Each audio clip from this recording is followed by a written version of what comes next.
Samedi 28 mai. Lecture du livre des Actes des Apôtres, chapitre 18, versets 23 à 28.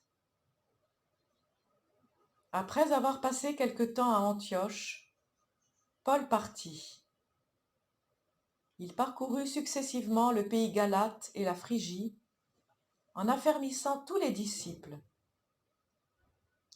Or, un juif nommé Apollos, originaire d'Alexandrie, venait d'arriver à Éphèse. C'était un homme éloquent, versé dans les Écritures. Il avait été instruit du chemin du Seigneur. Dans la ferveur de l'esprit, il parlait et enseignait avec précision ce qui concerne Jésus, mais comme baptême, il ne connaissait que celui de Jean le Baptiste. Il se mit donc à parler avec assurance à la synagogue. Quand Priscille et Aquila l'entendirent, ils le prirent à part et lui exposèrent avec plus de précision le chemin de Dieu. Comme Apollos voulait se rendre en Grèce, les frères l'y encouragèrent et écrivirent aux disciples de lui faire bon accueil. Quand il fut arrivé, il rendit de grands services à ceux qui étaient devenus croyants par la grâce de Dieu.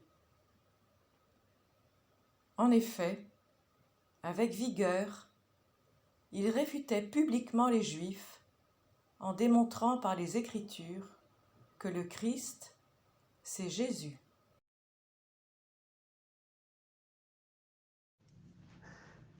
Malgré son intellectualité et son enracinement dans les Saintes Écritures, Apollos, le juif originaire d'Égypte, accepte de se laisser enrichir par Priscille et Aquila, tous deux disciples de Paul. Ceux-ci ont usé de sagesse et d'amour pour reprendre Apollos à part et non l'interpeller en public. Ils n'ont pas hésité à encourager son initiative d'aller en Grèce et surtout à tout faire pour lui préparer un bon accueil. Une fois là-bas, Apollos rendait de grands services à la communauté et démontrait aux Juifs par les Saintes Écritures que Jésus est le Christ. Ce passage des Actes des Apôtres nous parle de plusieurs valeurs à cultiver en communauté.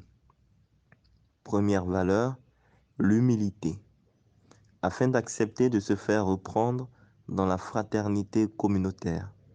Deuxième valeur, l'amour, afin d'être capable d'aller toujours vers l'autre, quel que soit ce qu'il est.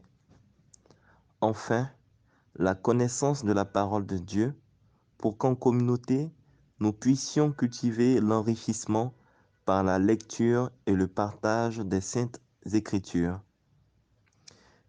Que l'Éternel, dans sa grande miséricorde, nous permette de vivre véritablement et profondément au quotidien ces valeurs qui feront de nous une communauté à l'image du Christ.